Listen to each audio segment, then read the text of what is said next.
Oh my god, liburan Natal dan Tahun Baru udah deket.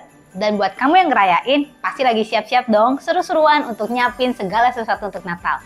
Kali ini, Teta Omega mau ngebagiin 10 tips untuk bisa ngerayain Natal, nikmatin liburan, tapi dengan budget yang nggak berantakan dan nggak bocor. So, stay tune sampai akhir video ini.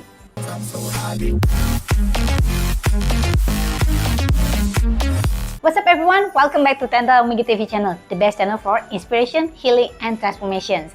Jangan lupa ya guys, klik tombol like dan share video ini ke teman-teman dan subscribe ya. Juga tekan tombol bell notifikasinya, oke? Supaya kita lebih semangat untuk create konten-konten yang bagus untuk kalian. Siapa sih yang nggak mau liburan? Dan siapa sih yang nggak mau ngerayain liburan Natal dan Tahun Baru dengan meriah, dengan orang-orang yang terkasih? Nah, tips ini udah terbukti banget nih ngebantu saya untuk tetap happy, tetap punya perayaan yang meriah, tetapi low budget. Budgetnya jauh lebih rendah daripada yang seharusnya. Tips nomor 1. Nah, kita kudu realistis nih guys. Kali ini kamu tuh punya budgetnya seperti apa? Kalau misalnya tahun-tahun sebelumnya kita bisa ngundang banyak orang, kita bisa ngerayain dengan meriah, dengan mungkin ngundang band atau apa. Nah, kali ini coba mikir-mikir. Zaman Covid kayak begini, mungkin budget kita jauh lebih rendah dan jauh lebih terbatas. Jangan malu-malu dan jangan ragu-ragu, nggak usah gengsi, biar realistis aja. Kalau emang kita cuma punya budget yang dikit, it's really okay. Kita tinggal ngerubah dong format acara seperti apa. Atau kalau perlu, kamu juga ngeliat nih daftar undangan kamu itu seperti apa. Ada nggak yang bisa dikurangin? Misalnya, kalau dulu kamu ngerayain Natal, ngerayain Tahun Baru gitu ya, dengan ngundang se-RT, se-RW, AA, II, OO dari segala macam tempat.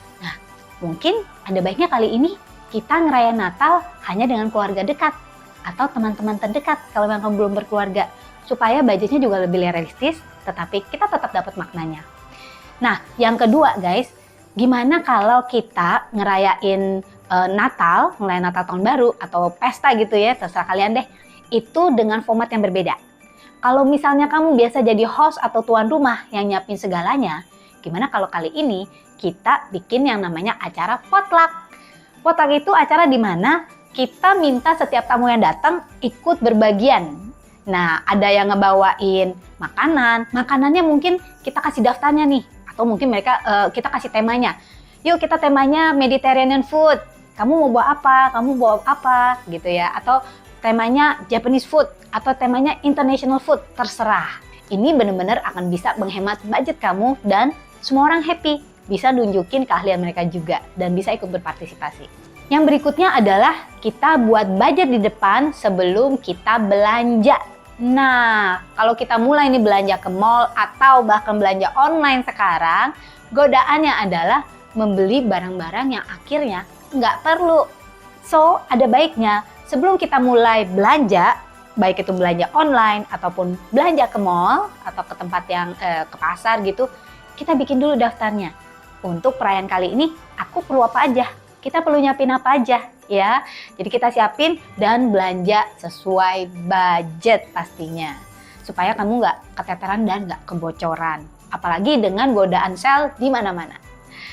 Yang berikutnya adalah, nah ini pernah saya bahas di video sebelumnya, kita create yang namanya sinking fund atau sudah dibudgetin jauh-jauh hari untuk budget Natal kali ini. Kalau memang di tahun-tahun sebelumnya kamu nggak pernah create yang namanya sinking fund, nah kali ini adalah tahun yang sangat tepat untuk kita mulai membuat creating sinking fund. Dan nonton video ini supaya kamu ngerti sinking fund itu apa dan bagaimana untuk memulainya. Ide yang berikutnya adalah selain sharing bareng-bareng untuk makanan dan untuk hidangannya, gimana kalau kita kali ini juga dekorasi bareng? Nah, jadi kita bisa ajak nih teman-teman kita seperti dekorasi yang ada di tempat kita hari ini. Banyak sekali dekorasi-dekorasi yang bisa dibikin dengan pekerjaan tangan. Jadi selain kita have fun bareng, menyiapkan tempat atau ruangan pestanya ya dengan dekorasi-dekorasi yang handmade, kita juga bisa berhemat tentunya. Nggak perlu beli dekorasi-dekorasi yang mahal di luaran sana. Next idenya adalah kalau kamu biasanya nyiapin, misalnya kalau ini adalah pesta keluarga, kita biasanya nyiapin untuk semua anggota keluarga gitu, nyiapin hadiah satu orang, nyiapin hadiah untuk semua. Buset, budgetnya banyak lah, tinggi ya. Gimana kalau kali ini ditukar dengan acara tukar kado? ya. Jadi kalau mau dapat hadiah, kamu juga harus nyiapin hadiah. Dan untuk supaya lebih meriah dan murah, kita bikin kadonya itu ada harganya. Jadi maksudnya ada batasan harga. Ini loh, range-nya mungkin hanya 200.000 gitu ya, 300.000 atau 100.000 semampunya. Dan supaya lebih meriah lagi, acara tukar kado ini kita bisa selingi dengan games. Jadi bukan hanya sekedar tukar kado dan nyanyi-nyanyi, tapi kita bikin games yang lucu dan yang seru. Intinya, perayaan Natal ini kan tentang kebersamaan, tentang have fun together. Bukan hanya tentang hadiah berapa banyak dan apa hadiah yang kita dapatkan. Ide berikutnya adalah instead of kita beli hadiah, jadi daripada kita beli hadiah, gimana kalau kali ini kita buat kado sendiri? Banyak banget guys ide-ide untuk bikin kado sendiri, misalnya bikin scrapbooking untuk seseorang yang kamu kasihi, bikin pita-pita yang lucu atau mainan-mainan yang lucu. Nah jadi ya ini kita harus berkreasi, tetapi bikin kado sendiri ini menjadi satu kreativitas tersendiri dan tentunya pasti lebih murah daripada kalau kita beli suatu kado yang mahal di luaran sana. Kalau misalnya tukar kado adalah not something in your budget ya, gimana kalau kita ganti acara tukar kadonya dengan games yang lucu? Dan sebagai ganti kado-kadonya, kita bikin punishment yang juga lucu. Misalnya punishmentnya pakai bedak di sini kalau misalnya kamu kalah, or something like that. Jadi kita lebih berkreasi untuk acara Natal kita kali ini. Nextnya adalah kalau memang kamu sebagai tuan rumah dan kamu harus menyiapkan sesuatu makanan, kamu bisa mulai dengan mencari jenis resep yang lebih murah. Nah kan banyak sekali kan alternatif resep, kita mulai berkreasi dengan bahan-bahan yang lebih murah, tetapi tetap enak dan tetap bisa diterima oleh semua orang dan tetap bikin acara lebih meriah. Misalnya, kalau biasanya kamu bikin atau beli cake yang sangat mahal, gimana kalau diganti dengan puding yang kamu bisa bikin sendiri, puding buah yang semua orang tetap bisa nikmatin. Intinya adalah acara Natal dan kebersamaan. Last but not least, instead of having Christmas party, daripada kita punya Christmas party, gimana kalau kali ini untuk raya Natal kita ganti acaranya, bukan Christmas party, tetapi ganti acara sosial bersama.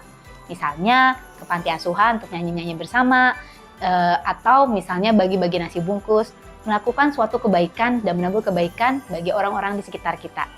Selain ini memberi kita makna Natal yang lebih indah, juga memberikan kepuasan batin yang luar biasa untuk semua yang berpartisipasi. Jangan lupa untuk klik like dan share video ini ke teman-teman kalian. And subscribe ya guys, dan juga tekan tombol bel notifikasi supaya nggak ketinggalan konten-konten kita juga, dan supaya kita yang pasti tetap bersemangat untuk membuat konten-konten yang berkualitas dan bermakna untuk kalian. Saya dengan Angelica Ria Sofia, thanks for watching this video. Merry Christmas and Happy New Year! Have a great and blessed holiday!